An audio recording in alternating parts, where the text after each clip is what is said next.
This is episode 12, Lavoie.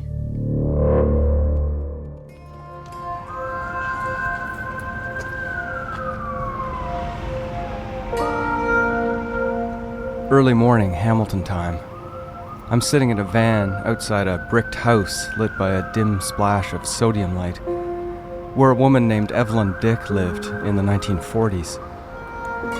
At the time, Evelyn's husband's headless, limbless torso was found on the side of Hamilton Mountain, and a baby was found in a suitcase encased in concrete inside the attic I'm now staring up at.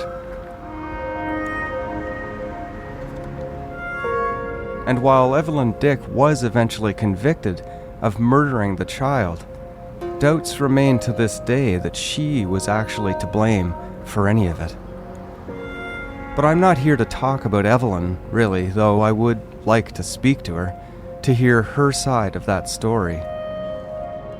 I've pulled up into this side street to prepare my audio gear because just a short drive away in Hamilton's downtown area sits the house of another person whose story I want to hear and whose involvement in a case needs clarity. Michael Lavoie.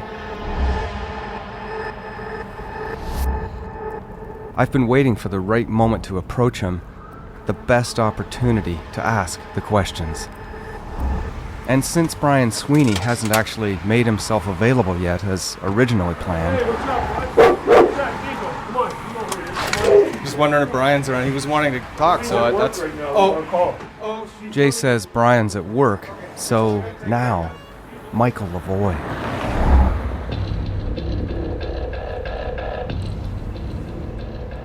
I really want Michael just to tell me what he knows about the case, and Sheryl, and what she was like, and dispel any of these rumors, or dispel any of these things we've been finding out.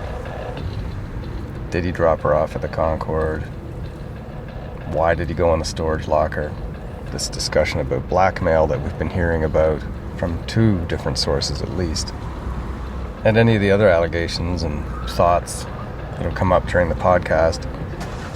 There's only one person that can really answer any of that, and that can really respond to much of what we've heard, and that's Michael Lavoie.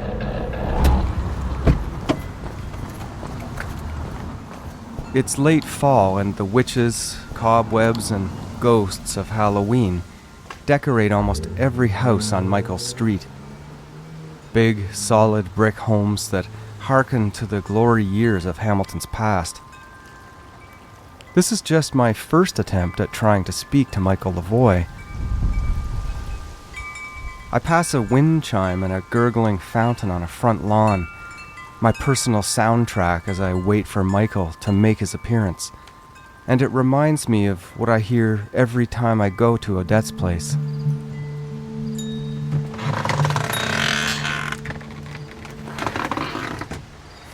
So how have you been since I was last here, Odette? Just a few weeks earlier, I visited Odette once again at her trailer.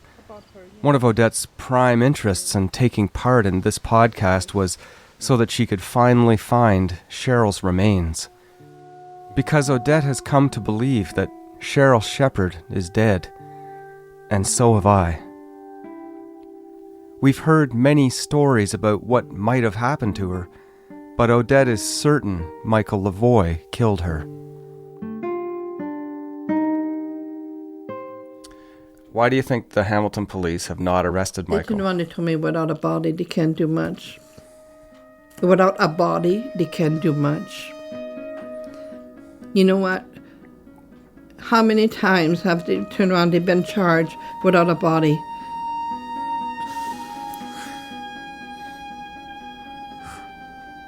You know what?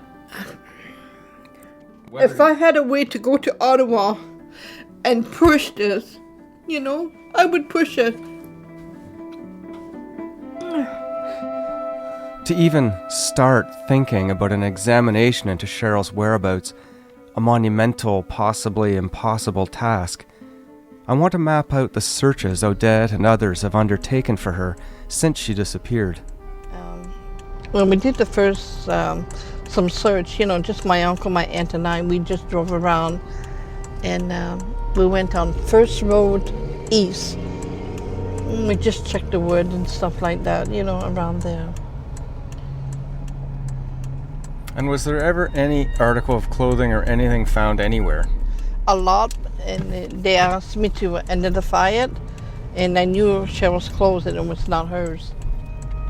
So a lot of stuff was found, but it wasn't Cheryl's? No. Yeah.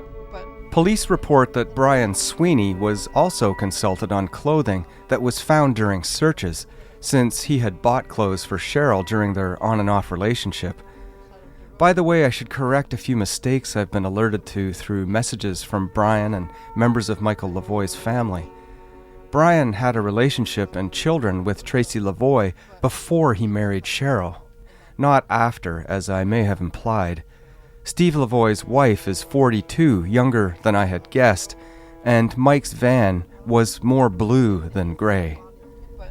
And then another time, I had to be pulled off the road. I had to go and meet them at the house. Apparently they find a body in Kitchener inside of the road in a ditch. And they showed me the picture. They said it's, gruesome, but it looks like Sheryl. And I looked at it, and I said, no, that's not Sheryl. But they want to show it to me, That was hard.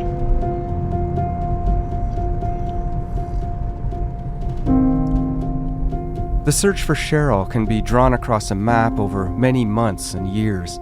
A search that Michael Lavoie has, to the best of available knowledge and according to his family, never taken part in aside from showing Cheryl's picture at Niagara strip clubs on January 5th, 1998.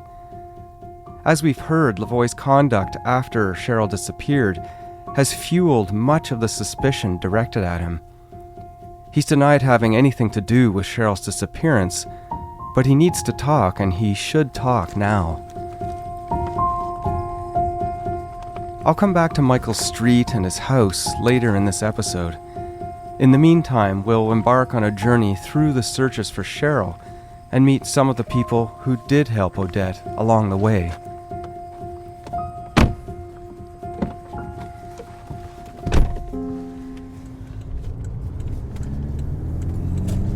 We'll also go to that conservation area that you're thinking of. It's on the right-hand side on that road.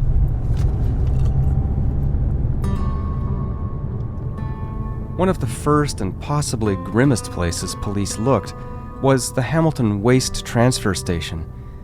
If Sheryl met an end in or around her building, would the perpetrator have seen the city trash system as a means to an end?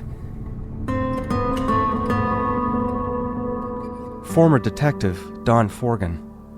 Okay, and then the dump search in Hamilton was carried out fairly quickly after Sheryl disappeared, I understand. As soon as they realized that the garbage had been picked up at the apartment. The transfer station and the dump? I think it was actually the transfer station on Kenora Avenue, which is close to the apartment. Yeah, the first thing I saw when I went into that apartment, the people that let us in there that live in there, I went to the balcony, and the first thing I saw looking out were these two massive dumpsters. And to your satisfaction and the investigation's satisfaction, the dump or transfer stations were searched thoroughly with dogs? I don't know if the transfer station was searched with dogs. I don't think it was. I think it was just a physical search. Okay. Other searches for Sheryl concentrated on places that Michael Lavoie was known to have been during the time that Sheryl disappeared. Warren Corll says it's a potentially large area based on Michael's movements. We had information that Mike had gone missing until he was found in the garage. And we'd actually tracked him to areas in Ontario through different means. Niagara Falls was one of them, and then sort of in southern Ontario that he could have been from January 2nd until he was found, which is a huge area, right? And if it was ever thought that he killed her, she could be in a lot of different places, and it was very difficult to just pinpoint one specific point down to start searching.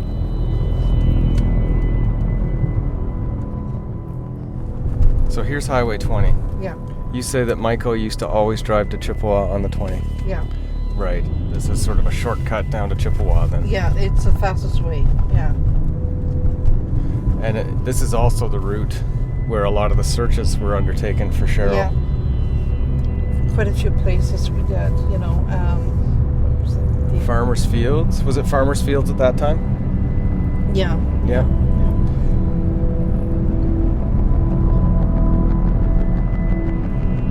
And is this the road that Balls Falls and all those? That's right. That's the one I was thinking of. We did the search on that too. Don Forgan says that in addition to searches Odette and Cheryl's friends organized, several different police searches were also undertaken. The first search took place on the 19th of January, 1998, down in Niagara. Niagara Regional Police received a phone call about some blonde hair that had been found near a body of water. So they had their dive team do a search, and it came up negative. Another search was in the Hamilton area using information received from a confidential informant who knew a private place that Michael used to go to, but nothing was found. That was in the Hamilton area. Next, we searched the Devil's Punch Bowl area in Stony Creek, the ground search, and with the cadaver dogs, and that was based on information that I received from Michelle as a result of an interview of her in school. And that was May 1998. Based on information from Michelle, Michael Lavoie's daughter. I went to the school with Gwen's permission and spoke to Michelle there. She said that Mike Lavoie had taken her, all three kids, to the cross just above the Devil's Punch Bowl area. When did he take them there? Sometime prior to December 97. She said it was before the snow came. So this is before Sheryl disappeared? Yeah. He took them there with Sheryl? Yep. We brought cadaver dogs in, and we also did a physical ground search. July 1998, and it was a pond down Niagara Way near Beamsville, and it was as a result of information received from Niagara Regional Police. Somebody had reported that they thought they saw a human hand in a lagoon type pond. So we had the divers do a complete search of the lagoon, and it turned up negative. Did you take dogs with you? No, not for that one. It was just the search of the lagoon. Would you be willing to give me the coordinates of that lagoon? It's in a park near Beamsville. Okay. And there's one pond there? There's a lagoon, a pond type thing. This may be a place we can look at searching ourselves. And there's also what looks like a gravel pit directly across from the storage locker Michael was found in that police say was never searched. And there's a golf course location I've heard about too. It may be time to call on Kim Cooper from Season 1 and her fellow searchers and dogs. The next search was of a small lake down in Niagara region, also in December 1998. We had cadaver dogs do a ground search, and we had divers do a search of the body of water. It was also negative. However, there was a spot in the body of water that couldn't be searched because of the mud. A sixth police-organized search took place on Francis Street in Hamilton in January 2001. I'll give you something else that has never come out publicly before. Mm-hmm. I dug a basement up, and I brought cadaver dogs in based on information from somebody. I've heard from a few different sources about a basement that I should be seeking out and searching. This is the first I've heard that police also knew of this place. And my information was new concrete applied to a basement, and we should check that out. Don Forgan says the Ontario Provincial Police supplied a cadaver dog and handler to the operation, but the dog did not make any indications of smelling human remains. It didn't hit on any of the... We dug it up and we drilled holes, and it didn't hit on anything. Was it concrete or dirt? It was concrete. I broke the floor up. And then we refinished it ourselves. So that basement was taken care of. Okay, and then in the triangle, as Coral referred to it once, the sort of Stratford, Orillia, Niagara Falls, were there any searches sort of north of Hamilton, or was it all concentrated southerly? It's all southerly. So there was nothing in Stratford, nothing Orillia, nothing along those routes? Nope. So from Michael's Drive, north and west of Hamilton, the upper 2 points of the alleged triangle, in the period leading up to his time in the storage locker, there have been no searches for Sheryl. And there's no information on whether Michael might have tried to visit John Abbott, the man JP alleges is Michael's father, in Cannington, Ontario, on the way. Abbott is now deceased, but I've been told that Michael was close to his father at the time. After leaving Gwen with his tearful goodbye on Monday, January 5th, it is now known that Michael drove over 2 hours to Stratford, Ontario, and had some interaction with a Royal Bank ATM, then returned to his mother's house in Hamilton for a while, and then left again to drive north to Casino Rama, where his car was seen on the morning of the 6th. On the other end of the triangle, Forgan's former police partner, Warren Coral, says there was particular attention focused around the Niagara River itself. There's places that I've been told that if a person, goes into the upper river near the hydro ducts and that sort of thing, that people can go missing and never be found again. And, for a couple of years, anytime hydro cleaned out the catch basins underneath their hydro ducts, there would be a lot of bones found there, right? And they would come down to the forensic pathology unit here at McMaster, and they would be able to type the bones, to say, okay, they came out of, a male, so more this came out of a female, based mostly through the pelvic bones and that sort of thing. These like shredded bones or like full bones? bones? No, actually full bones. Oh, okay. Like if this is an awful picture, but there's grates in front of those hydro ducts, and there's such a force of water. If you can picture a body getting pinned up against these things, and then little pebbles, coming off the bottom of the river floor, and basically literally sandblasting a person, and all of the, the skin and tissue and organs leave the bones, and the bones get left down below. Some of them broken, and that sort of thing, but that's the sort of stuff that got cleaned out. And so I had collected DNA from Odette, and then also from Cheryl's father, and if anything is ever found, that we should be able to figure out if it's Sheryl or not. Police say they exhausted the idea that Sheryl left of her own accord and never returned, no matter how far away it took them. That included going to Florida, a place that Sheryl loved.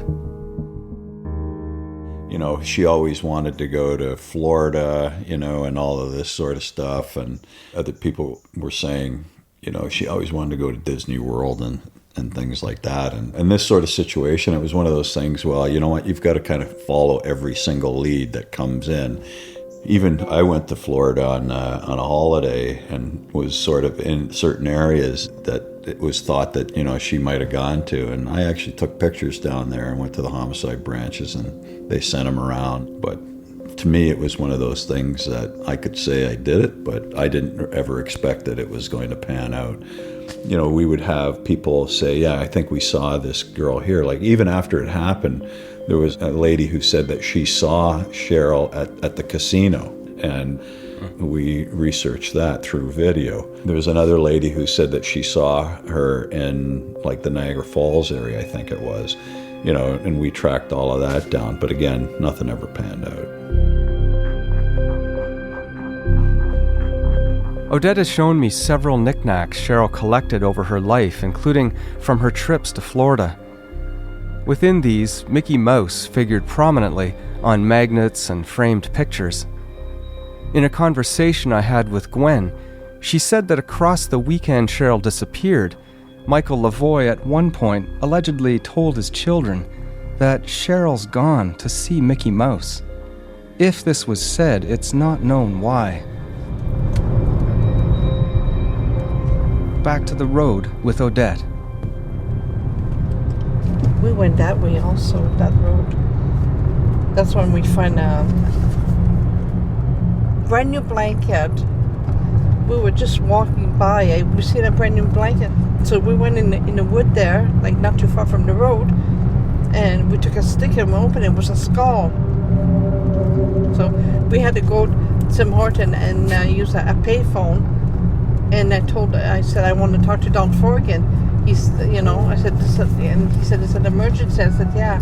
And it was a whole bunch of police came and the sergeant, and they followed me to where the area, and somebody had to come and pick that up, and they checked it, and then I got a call at home that it was an animal skull. Like, why would you put an animal skull in a brand new blanket? It was another animal skull, like not a human skull. That's what they said, yeah. Weird.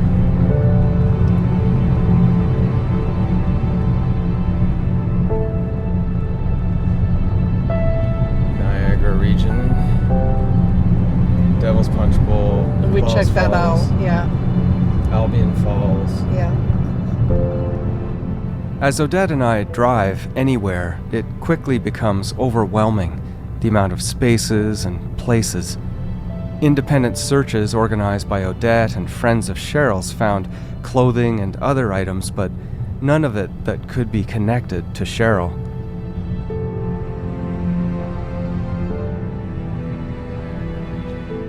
For what it's worth, the research shows that there's a slightly higher probability that the offender disposed of a body in water rather than burying it. Now, if something goes into water, it often will come up, but if it hasn't come up by now, it's gone.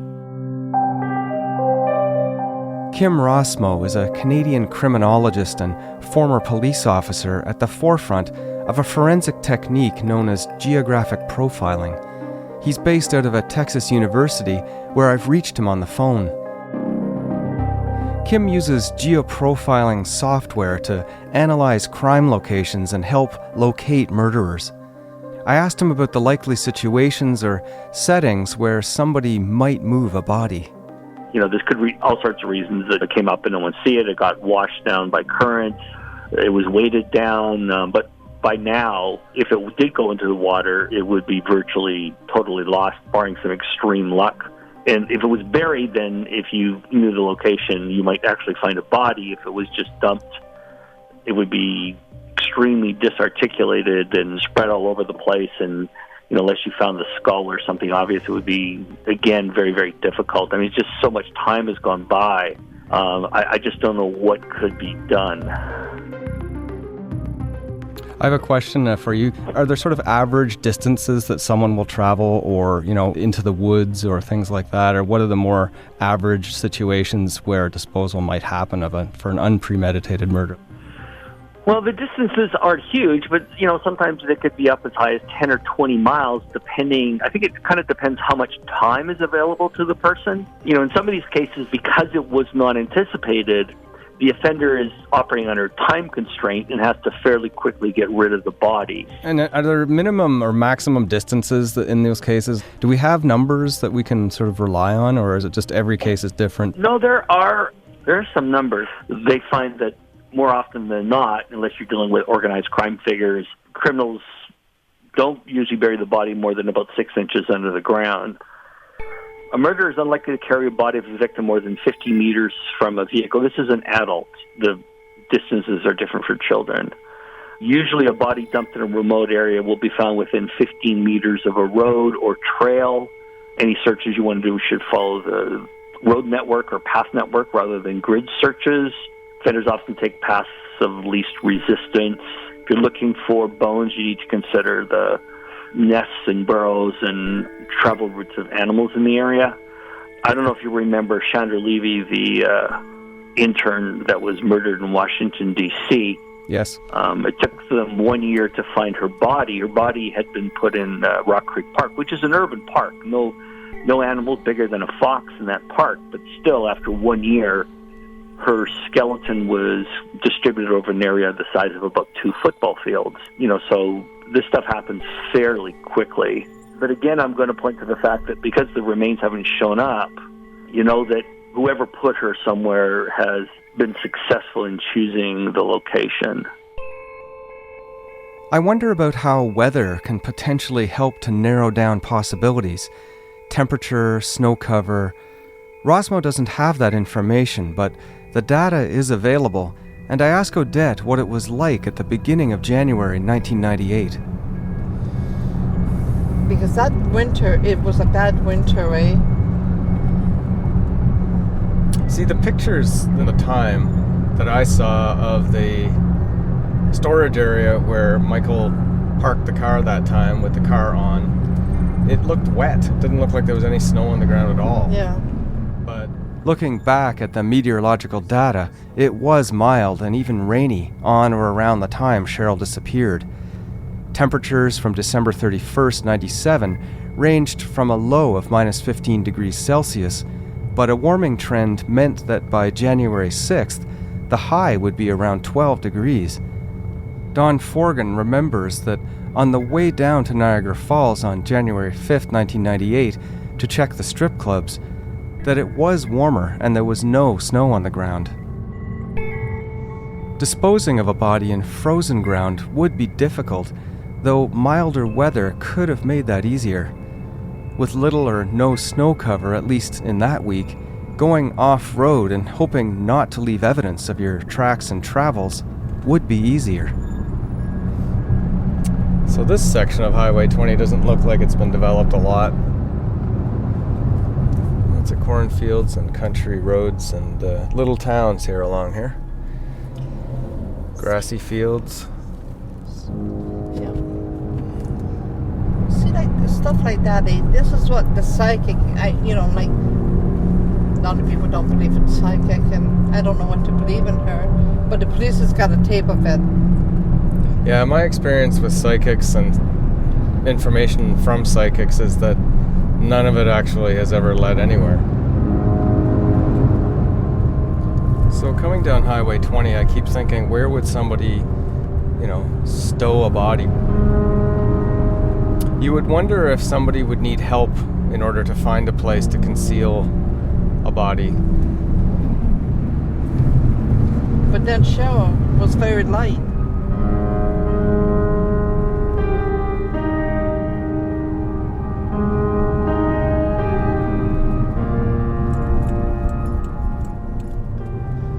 In 1.5 kilometers, turn left on Portage Road. There's the falls, Niagara Falls.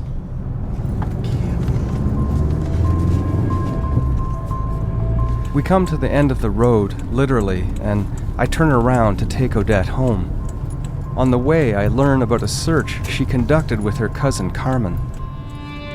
And it was like a ravine, but I just felt an urge to go there. Digging a hole in a ravine because their gut told them Sheryl could be there. And the water was constantly running, and we tried digging and digging and digging it, but the water kept filling back up. The hole kept filling up with water, but They continued digging into the night until they were exhausted. Would be a perfect spot, you know. The futility of their actions then, and possibly of our trip today, is not lost on us. But Odette can't move forward.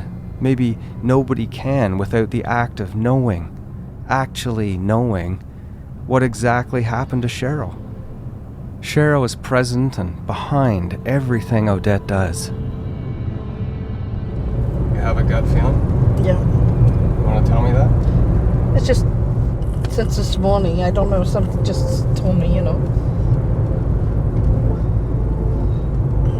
Told you what?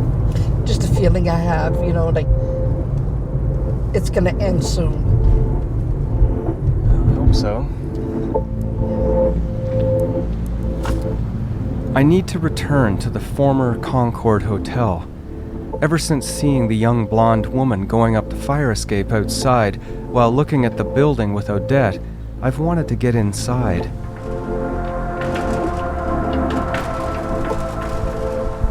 This is the place Michael Lavoie says he dropped Sheryl off, and a key part of his story. I park behind the former Concord, now a bar called the Big Texas, and see a man standing at the back door. He's sweating and jovial and has the air of someone in charge, and I think he works here. As I walk up, he asks me if I'm looking for ghosts. I guess I am looking for ghosts.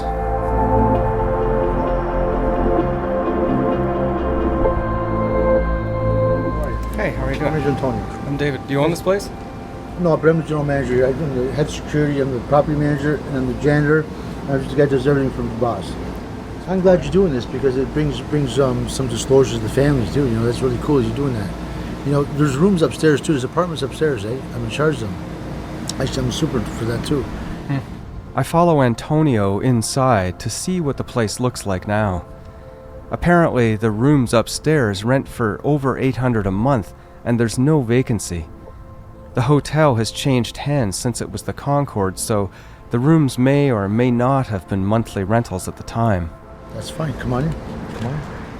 So when this used to be a strip club, do you guys know where the stage used to be? Yeah, I can tell exactly where the stage was.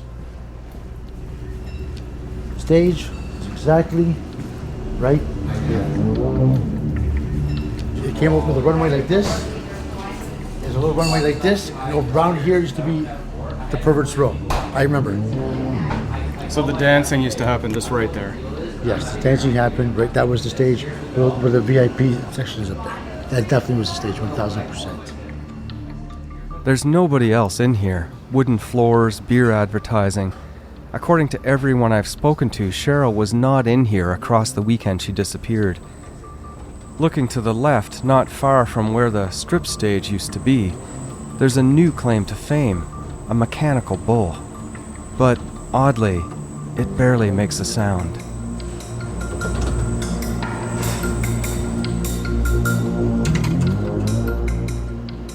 So, if Sheryl was dropped off, but never went inside the Concord, did police check to make sure there wasn't any connection to other known murders in the area? Niagara Falls has had its share of women going missing, some linked to dancing and prostitution.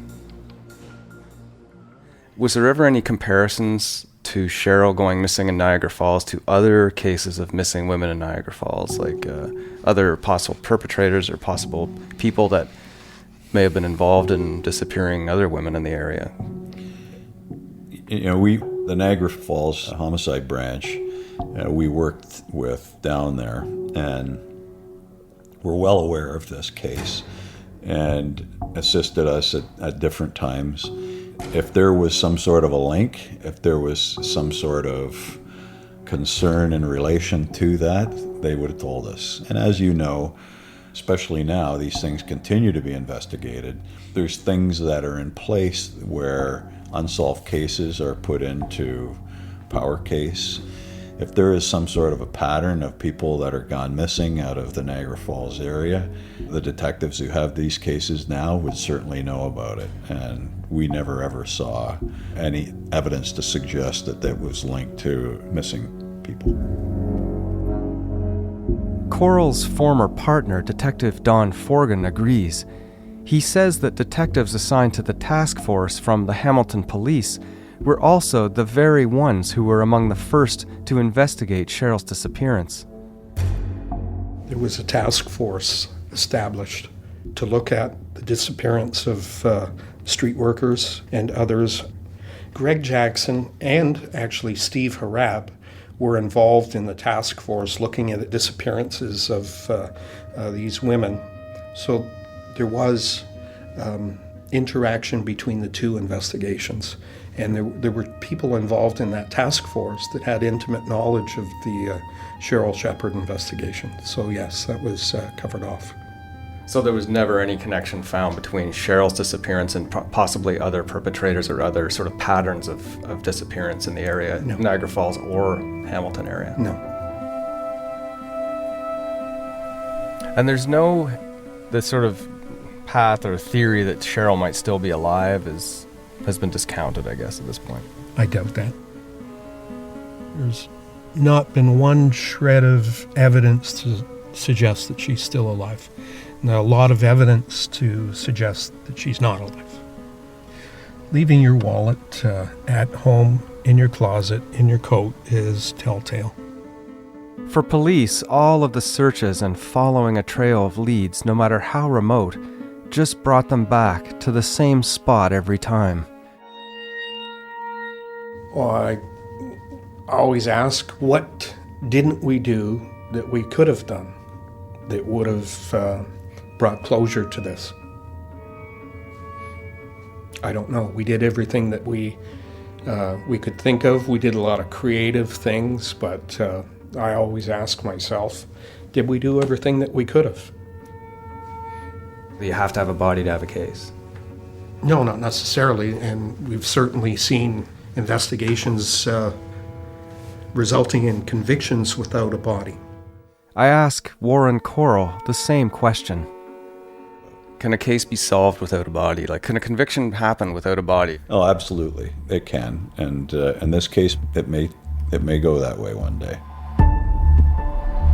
As the podcast has rolled out, people have come forward who say they spoke to Sheryl around the time she disappeared.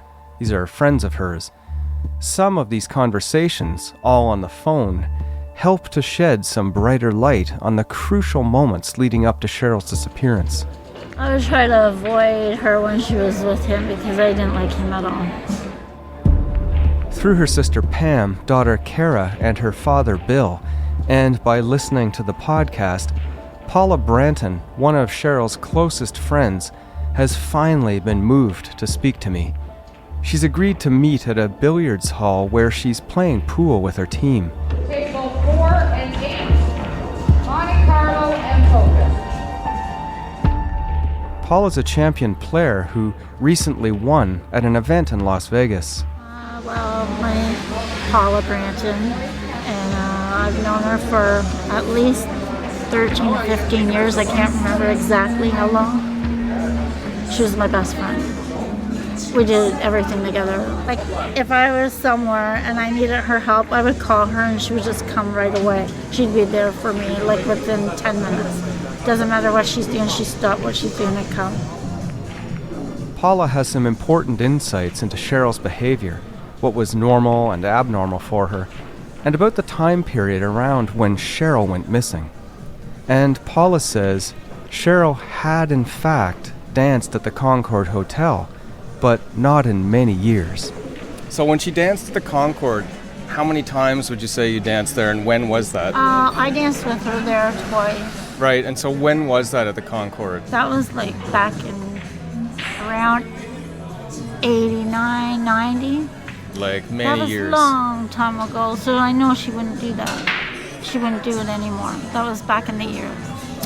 Sheryl, if she was going to go dancing...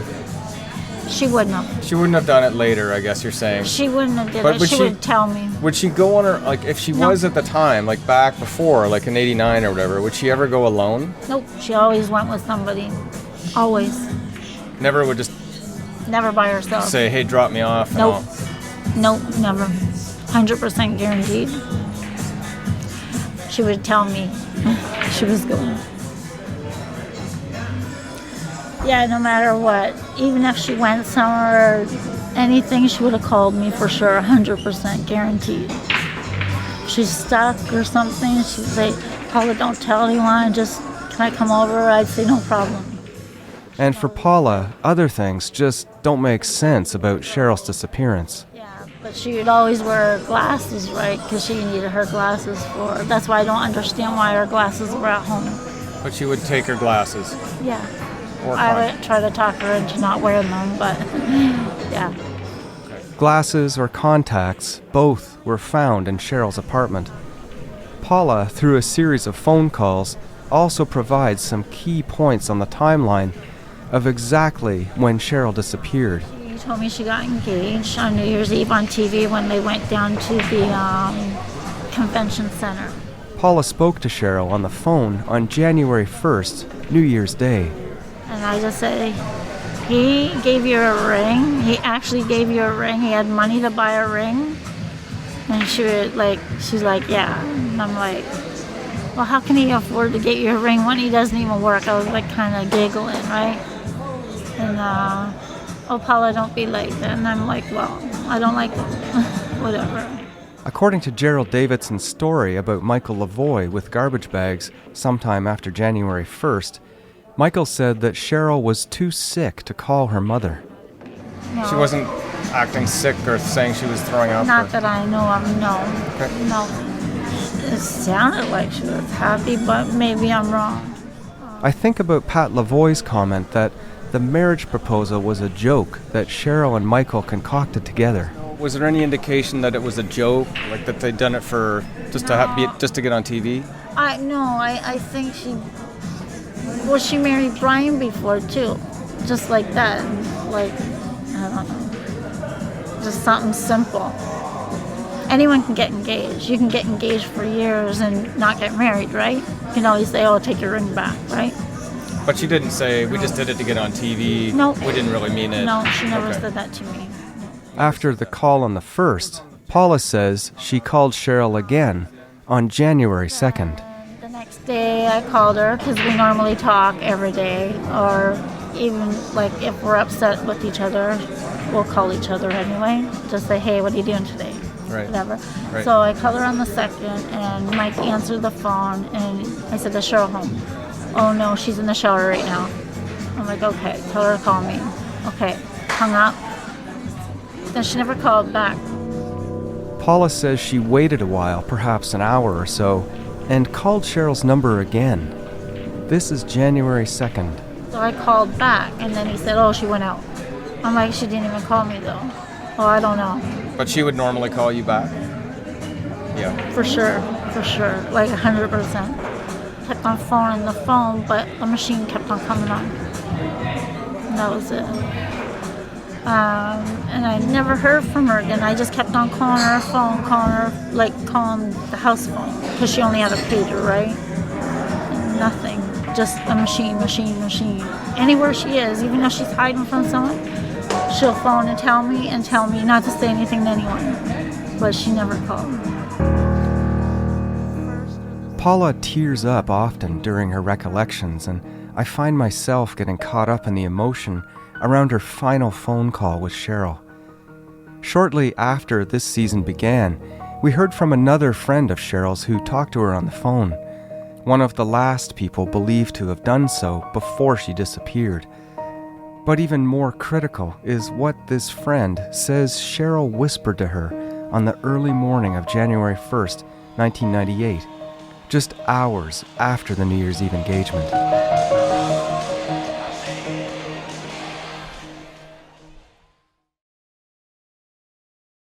Let's just make sure we're at the right place.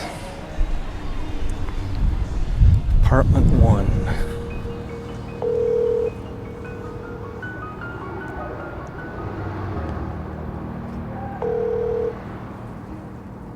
Hello? Oh, hey Pam, it's Dave Ridgen. I'm just outside here. You're outside? Yeah, I'm on your porch. Oh, okay. I'll let you in. Thank you. Bye.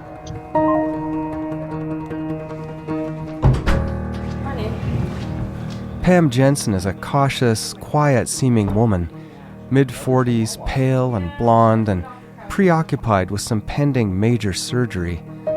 A forlorn, blind chihuahua named Chiquita sprawls across one of the couches in Pam's compact but nicely decorated and homey apartment.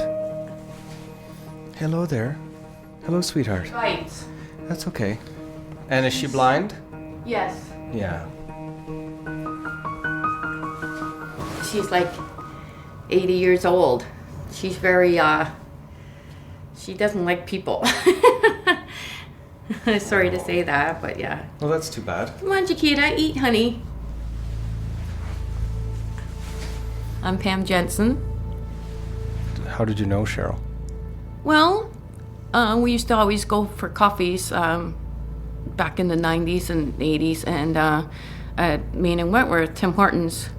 And I met her there through another friend, and we became good friends, me and her.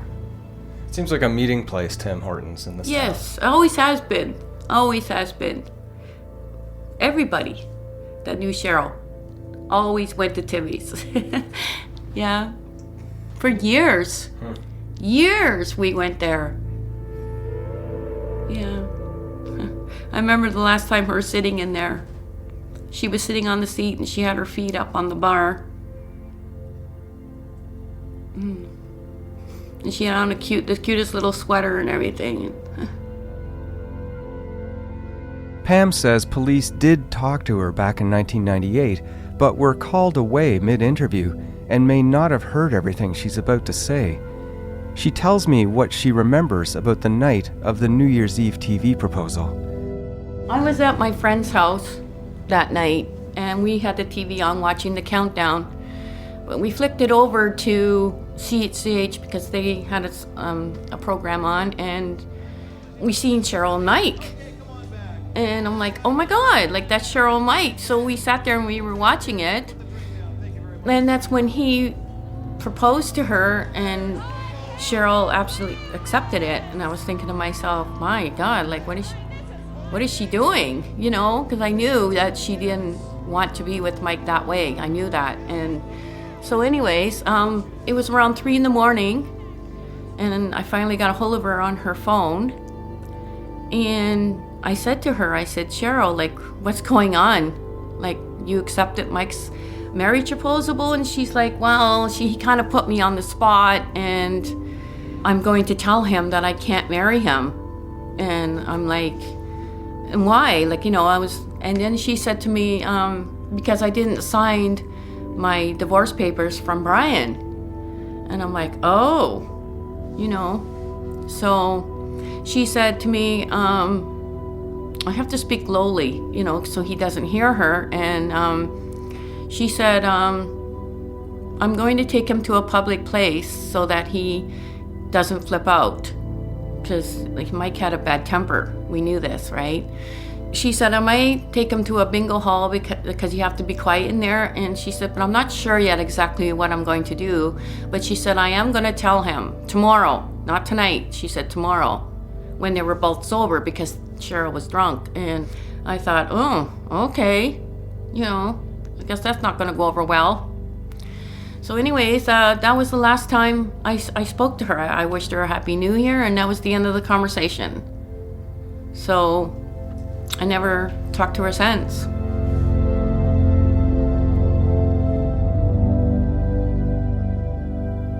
She was a little pissed off that Mike put her on the spot like that and on television.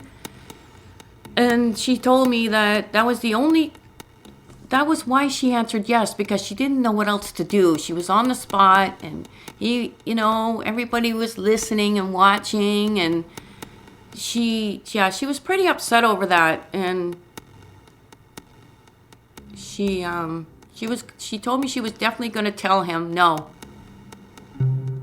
Did she ever imply or tell you or infer in the call that it was a joke, that the whole proposal was a setup or some kind of a joke that they had come up with together, she and Mike? No. How did the call end? Oh, well, she told me that, I'll get a hold of you, like, through the week. And I said, yeah, okay, Sheryl. And pretty much that was the end of it, yeah.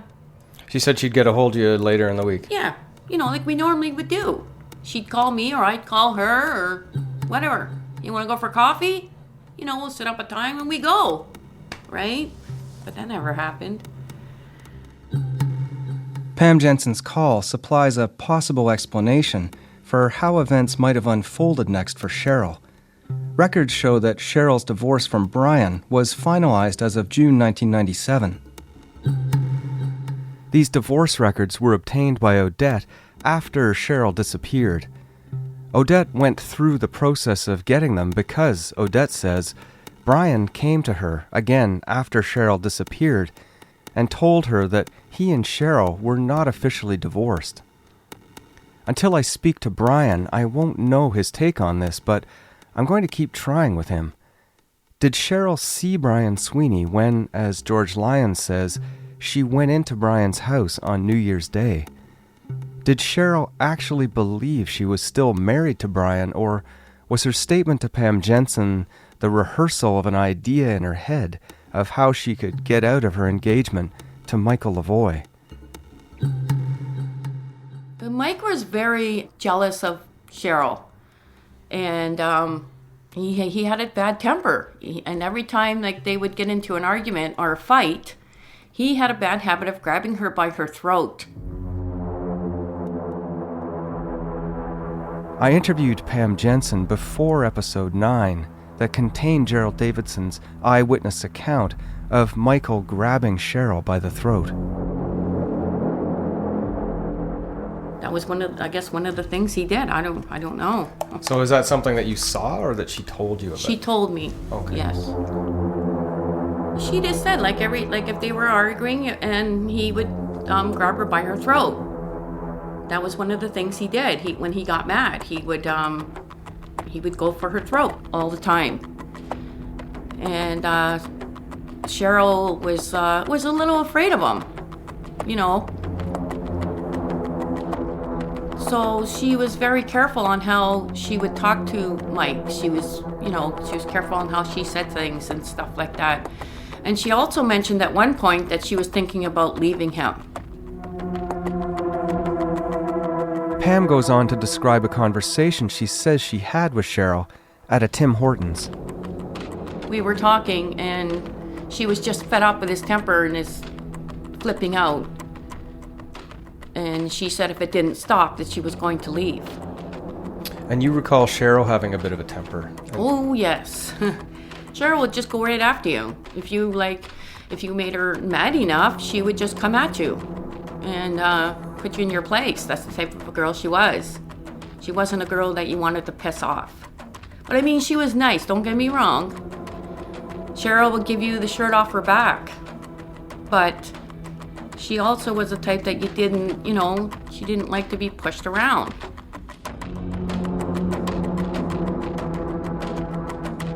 She told me that she didn't like his temper, and she told me that she didn't like it that he was so jealous over her.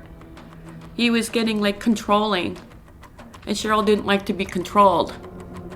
So it would always cause fights. And yeah, that's when she told me straight out that if it didn't stop, she was going to leave.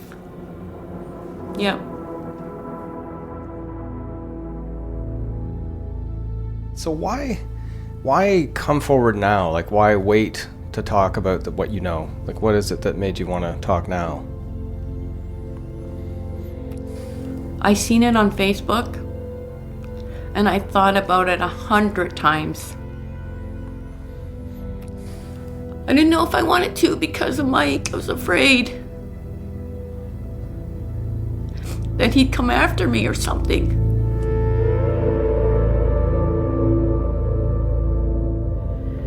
I miss her so much still.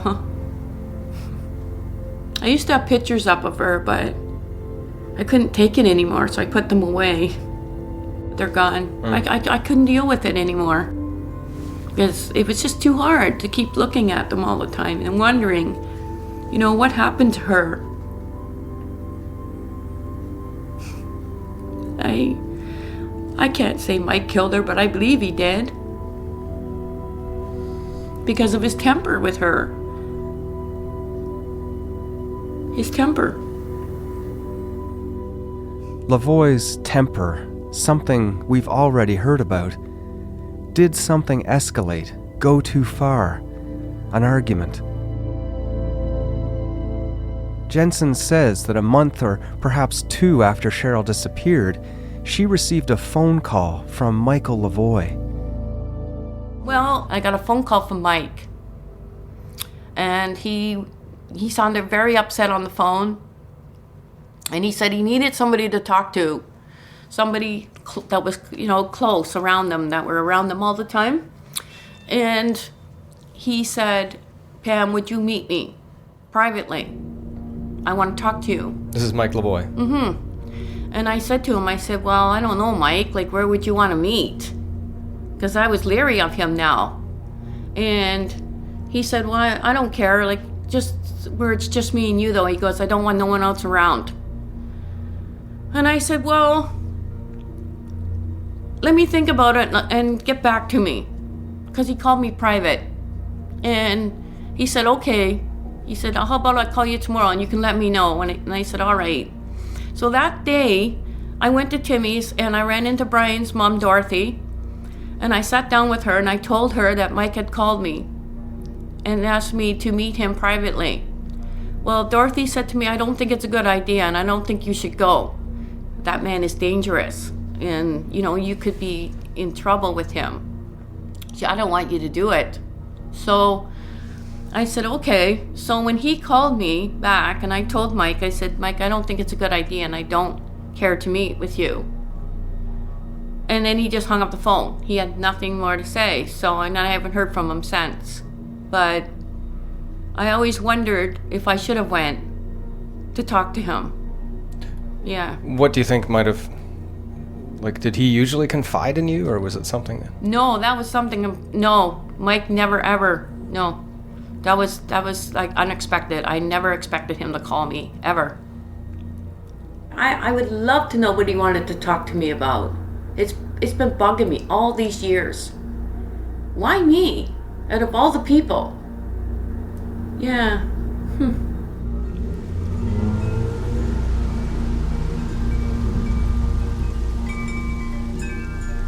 Back at the soundtrack that accompanies me, waiting to talk to Michael Lavoie.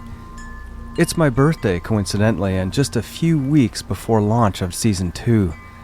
I want to talk to Michael before we start dropping episodes to give him every chance to tell his story and respond to things I've discovered so far. I'm not forgetting about Brian. In fact, a source who would know has told me that Brian was not with Tracy Lavoie on Friday, January 2nd, 1998, as his police alibi suggests. Police have said that at the time, Brian's alibi for the Friday was confirmed by friends and relatives, but I need to ask him. And I haven't forgotten about anyone else who might know something that I'd still like to speak to. People I won't name here yet.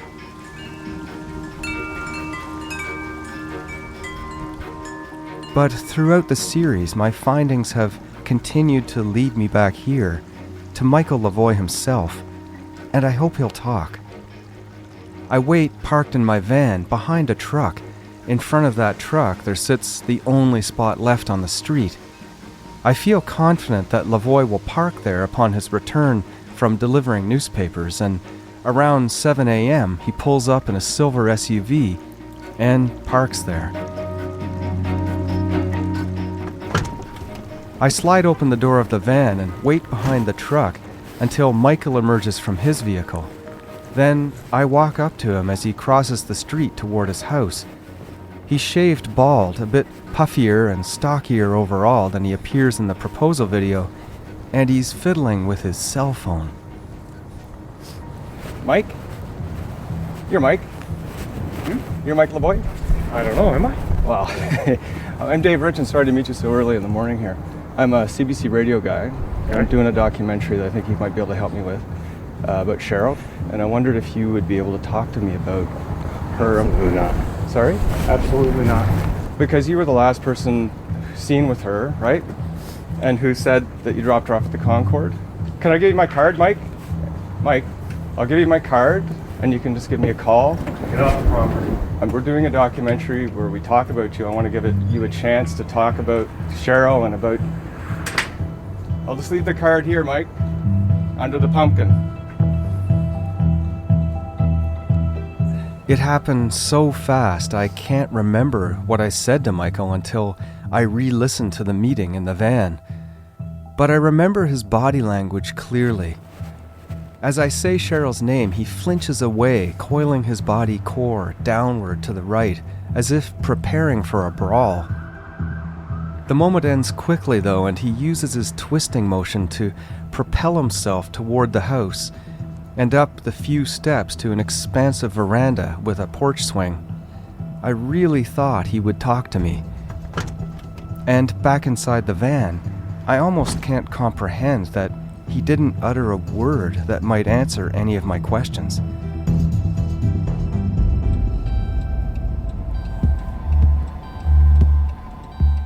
I don't know if he took the card from under the pumpkin, but I have his home number, so I've called him.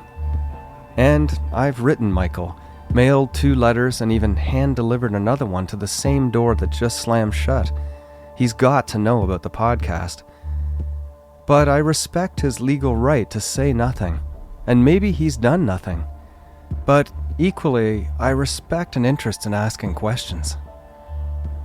We've heard a lot of circumstantial evidence and some eyewitness testimony, been through raw moments in dark corners, gotten to know Sheryl and hopefully not judge her, or others along the way. I believe Michael's friends and his family and the city they live in need to look beyond their codes of silence and their DNA to help lift the mass of doubt off the case and themselves. What happened? And if it's said that there's no mass, no hurtful weight, I know that can't be true.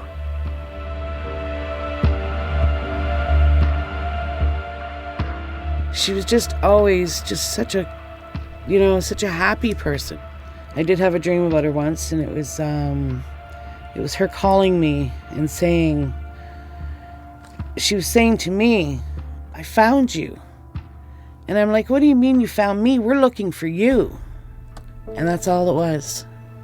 That was my dream. And the weight applies to everyone. The family of Michael Lavoie.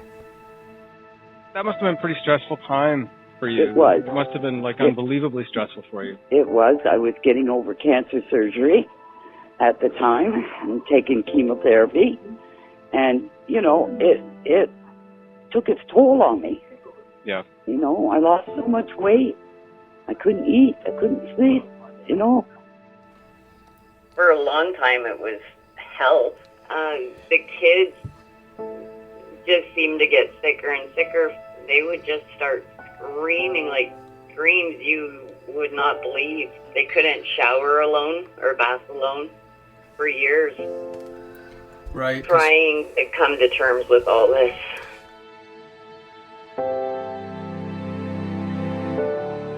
When Mark Dempsey, the stepbrother of episode 6, passed away because of an aneurysm earlier this month, I was contacted independently by 5 people with connections to the Lavoie and Dempsey families to let me know. These are people who may not even talk to each other. Through the matrix of connections I've made investigating this case, I put the word to Michael that I wanted him to call me, and I heard back that he was thinking of contacting me this past Friday. The day came and went, but I'm still waiting.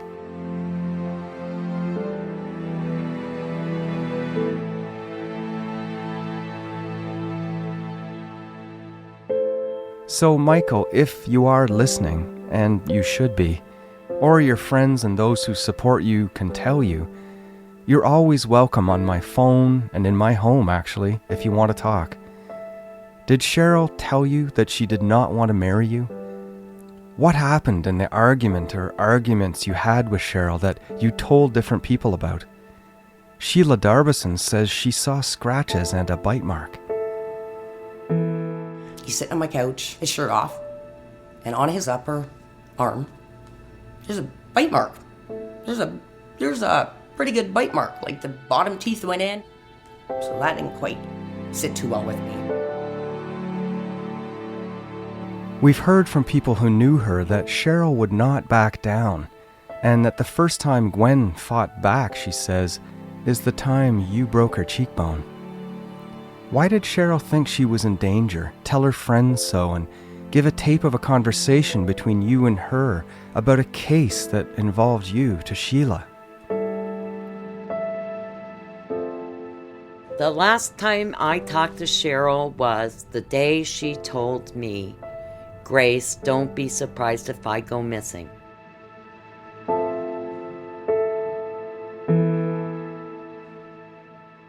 And why did you tell different stories of where Sheryl was or what she was doing around the time she disappeared? To Pat, your mother, Gwen, your former partner, Odette, police, the dancing and stripping. The evidence says that Sheryl wasn't at the Concord in early January 1998, or even around that time. What happened after the argument you had in the foyer where, according to what we've heard, Sheryl wanted to return to dancing? Only you, Michael, can tell us. And nobody has come forward to say, Michael, that you went back to look for Sheryl on Friday, January 2nd, as your mother, Pat, told police. People saw bruises on Sheryl, including Margaret and Cara and Paula Branton. And they say that you made those bruises. I just remember him slapping her in the face, and I was scared. And you wrote and mailed at least one letter before ending up nearly dead from the exhaust fumes in the storage locker. A letter where you said, according to your mother, "I'm sorry." And he just said, "I'm a very unhappy man, Mother." He said, "I'm sorry," but he said, "Give my girls a kiss for me."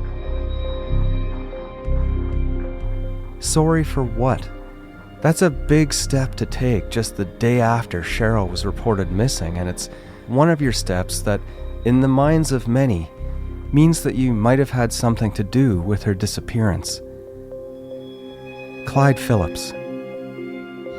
Did you hear all my messages that I left her? Oh God, I called that phone over and over again, especially after I found out what had happened. I just needed to hear that message. I was so happy that it wasn't disconnected every time I called. Yeah, I don't know how many times I called it, but I called it so many times. There's a picture in the photo album that's written to Sheryl from you, November 3rd, 90. To Sheryl. To Sheryl, my breath of fresh air as always. Be good and strong in the days ahead. Hope you like it. Yeah, that's what I called her always, my breath of fresh air. Every time I got to see her, that was one of our things. She used to actually breathe right into me, and I would take it in, and that was our way of always reconnecting. It's known, Michael, that you were with other women around the time Sheryl disappeared. Hardly an indictment, but after having proposed to Sheryl, is it odd? Not only Sheila Darbison, but others that I've not mentioned to preserve their privacy. Sheila Darbison says you seemed to call out Cheryl's name while having sex with Sheila, but she also said that in the first week in the dark of her basement, you were grabbing her throat while you said Cheryl's name. Gerald Davidson says he saw you, Michael, grabbing Cheryl's throat and threatening her weeks before she disappeared in the underground parking garage at 851 Queenston. He said, "If you keep fucking around with me, something's gonna happen to you." And your late stepbrother, Mark, says he saw something in your expression and behavior at a Blue Jays game that made him think you had something to do with Cheryl's disappearance. And I looked him in the eye and I said, "Did you do it?" Right? And he gave me the look and I was like, "Oh yeah, he did it." We can read each other. I've known him since he's 10, right? So. And when Odette asked you, "Where is Sheryl?" you said, quote, Obviously, I'm not going to answer that, close quote. Do you not yourself even find this a curious answer? Followed by, Quote, you give me back my stuff and I'll cooperate, close quote, Lavoie. I know you see your daughters out west. Michelle, the oldest, has tattooed her body for Sheryl with the phrase of her recurring nightmares. Not knowing is the worst suffering.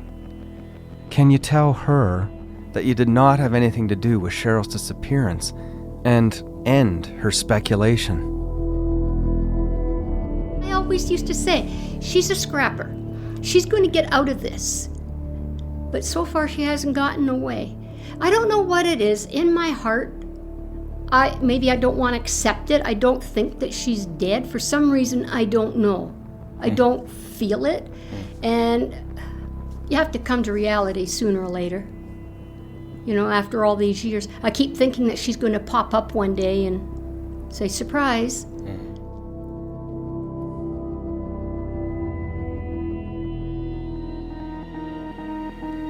It takes a village to solve a crime, and it takes time, and we're here for that run.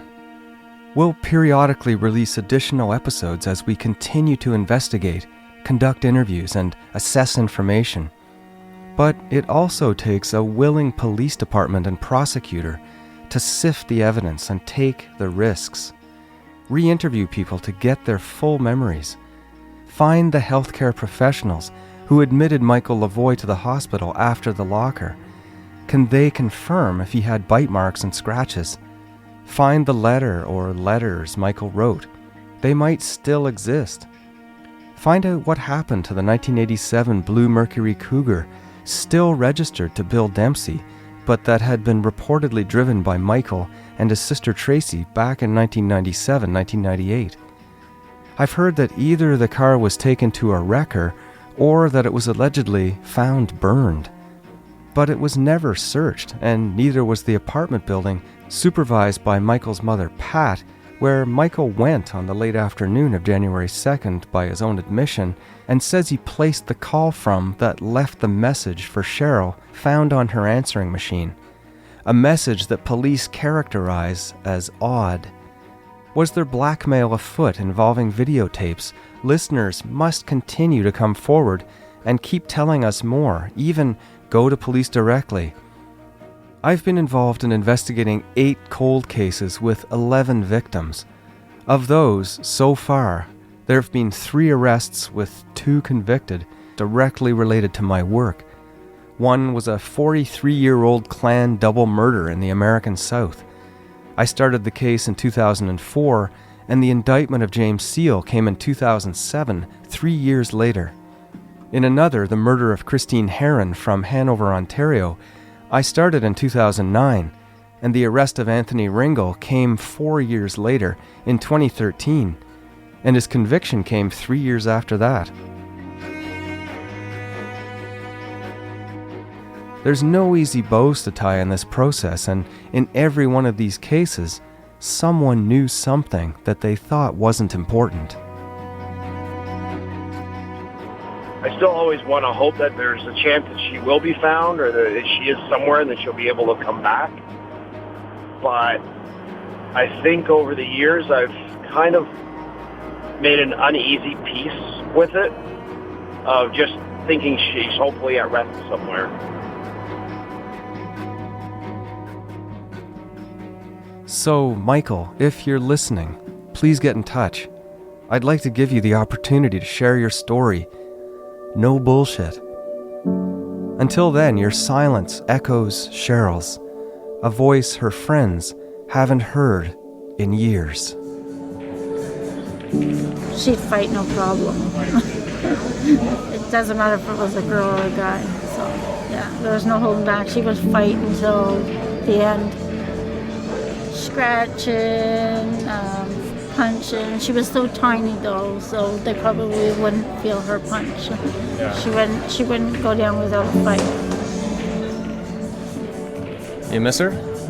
Very much so. I'm gonna start to cry now. She would just do anything for anyone. had a heart of gold. Sorry.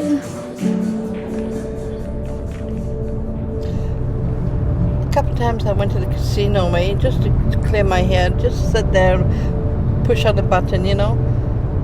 Coming out, Mike was there with his stepfather. I forgot to tell you about that. I was shaking. I want to go and grab him by the arm and, you know, say, Mike, where is she? What did you do to her? But I was scared that, you know, the security would probably throw me out, eh? Because I'm the one who was aggressive, eh? Because he could have said she's attacking me, you know.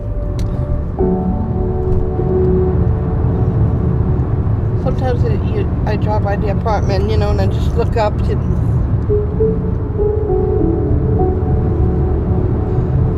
just hoping that she would be here, you know.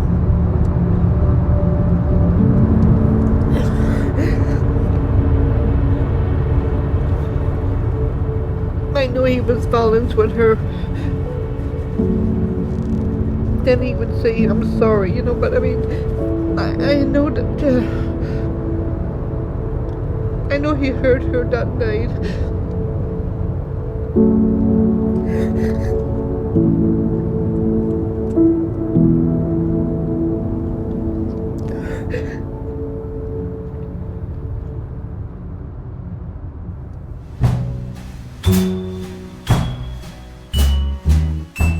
You have been listening to episode 12, Lavoie. Visit cbc.ca/SKS to take part in a short survey. It won't take more than a few minutes, and we'd really appreciate your feedback. If you've enjoyed our work this season, consider leaving a review in iTunes or your favorite podcast app. Someone Knows Something is hosted, written, and produced by David Ridgen and mixed by Cecil Fernandez. The series is also produced by Chris Oak, Steph Camp, and executive producer Arif Noorani. The senior director of audio innovation is Leslie Merklinger. The director of CBC Radio Digital is Jeff Ulster, and executive producer is Paul Gorbald. Our digital producer is Ulsi Sarakana. Our video producer is Rick Nye. And I'm Angeline Tedaweo.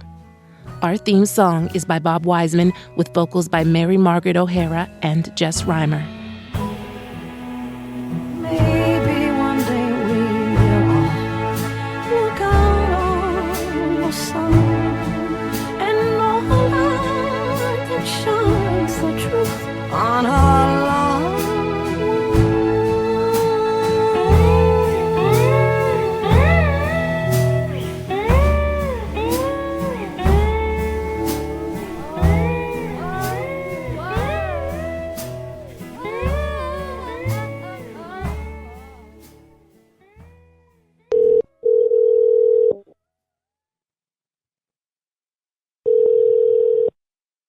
Hi, we're unable to take your call right now. Please leave your name and number and we'll get back to you. Thanks. Please leave your message after the tone. Hi, it's David Ridgen calling from CBC. I'm doing a podcast about the Sheryl Sheppard case, and I tried to speak to Michael before. I just wanted to call to encourage Michael to give me a call as soon as possible. You know, Michael was one of the people who knew her best, and I'd really like him to come forward and talk to me. I've got people saying Michael had a role in her disappearance, had killed Sheryl, or, you know, other people saying that you had nothing to do with it. And really, Michael, I think that you should come and talk for yourself. Everybody's waiting for you to give your side of the story, and I would give you every opportunity to do that. And I hope that you choose to do so. Give me a call, again, anytime. And I look forward to speaking to you whenever you like. You can text me. We can talk on Facebook. We can do any kinds of communication you like. Thanks very much. I'll talk to you soon, hopefully. Bye.